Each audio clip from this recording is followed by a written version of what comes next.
Hello friends, welcome to రుచి వంటిల్లు. ఈరోజు మనం ఫ్లవర్ కేక్ చాలా టేస్టీగా ఎలా తయారు చేసుకోవాలో చూద్దాము.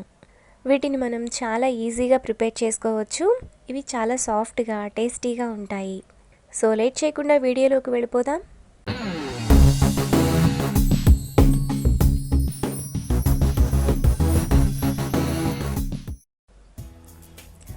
ముందుగా బౌల్లో 2 కప్పుల మైదా,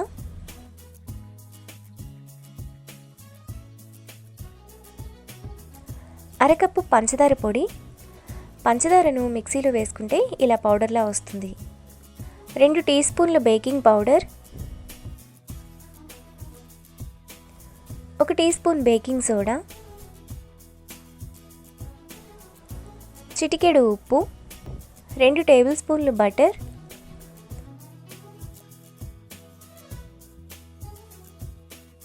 4 టేబుల్ స్పూన్లు పెరుగు,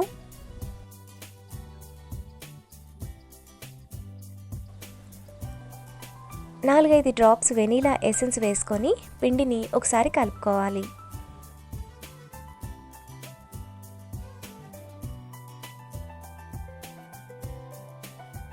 ఇలా కలుపుకున్నాక అందులో అరకప్పు కంటే కొంచెం తక్కువ పాలను కొద్ది కొద్దిగా పోసుకుంటూ పిండిని కలుపుకోవాలి.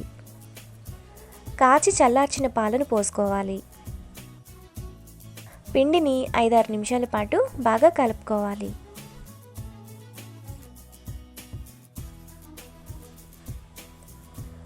పిండిని ఇలా సాఫ్ట్గా కలిపాక పిండి పైన కొద్దిగా ఆయిల్ రాసుకోవాలి.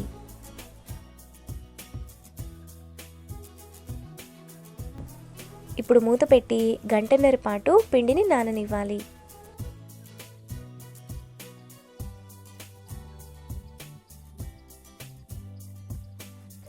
గంటన్నర తర్వాత పిండి ఈ విధంగా సాఫ్ట్గా నానిపోయి ఉంటుంది.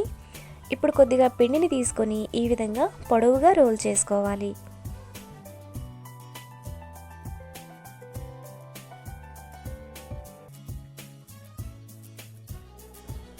ఇలా చేసుకున్నాక ఇక్కడ చూపిస్తున్నట్టు ఫ్లవర్ షేప్లో చేసుకోవాలి. ఈ షేప్ అనే కాదు, మీకు నచ్చిన షేప్లో మీరు చేసుకోవచ్చు. ఇలా చేసుకున్నాక లాస్ట్ ఎడ్జెస్ట్ను బాగా ప్రెస్ చేసుకోవాలి, లేదంటే ఆయిల్లో వేసినప్పుడు విడిపోతాయి. ఇలా చేసుకున్నాక వీటిని మీడియం ఫ్లేమ్లో ఉన్న ఆయిల్లో ఒక్కొక్కటిగా వేసుకొని ఫ్రై చేసుకోవాలి. ఈ కేక్స్ను బ్రౌన్ కలర్ వచ్చేంత వరకు ఫ్రై చేసుకోవాలి. ఆయిల్కి సరిపడినన్ని మాత్రమే వేసుకొని ఫ్రై చేసుకోవాలి.